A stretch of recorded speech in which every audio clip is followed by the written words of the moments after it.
One day, in the quiet countryside of Scotland, a young boy was playing near a swamp when he suddenly lost his footing and fell into the thick, muddy water.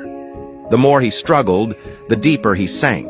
Terrified, he screamed for help, his cries echoing across the open fields. A poor farmer named Fleming was working nearby when he heard the desperate cries. Without a second thought, he dropped his tools and ran toward the sound. As he reached the edge of the swamp, he saw the child flailing, barely able to keep his head above the water. Thinking quickly, Fleming grabbed a long, sturdy branch, waded into the muddy ground, and stretched it toward the boy. With great effort and at the risk of his own life, he managed to pull the child to safety. Exhausted but relieved, he helped the boy to his feet and sent him home. The next day, a luxurious car stopped in front of Fleming's modest hut. A wealthy man stepped out, approached the farmer and said, "I am the father of the child you saved yesterday. I cannot thank you enough for saving my son's life. I know I can never truly repay you, but is there anything I can do for you?"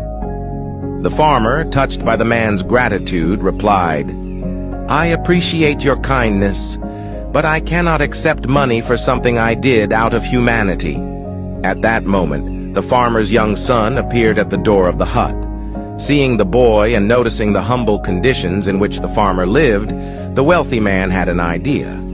He said, "If you won't accept money, then let me offer something else.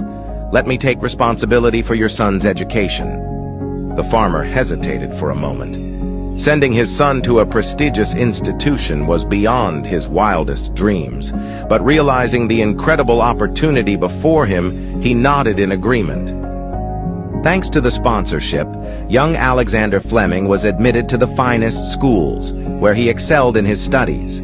He later attended St. Mary's Hospital Medical School in London, where his relentless curiosity and scientific brilliance led him to a groundbreaking discovery: the world's first antibiotic, penicillin, in 1928.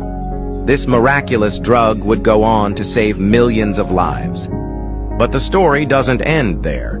Years later, during World War II, the wealthy man's son fell seriously ill with pneumonia. His condition was critical, and his survival seemed uncertain. He was treated with penicillin, the very drug discovered by none other than Sir Alexander Fleming.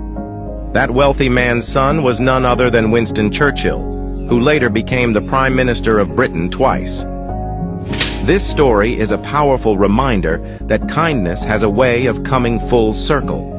A selfless act, done without expectation of reward, can return in ways one could never imagine. Do good for others, not for recognition, but because it is the right thing to do. One day that kindness may find its way back to you in the most extraordinary way. If you believe that good deeds always come back in some way, then comment, "Karma is real," and share this story with your friends. Stay blessed.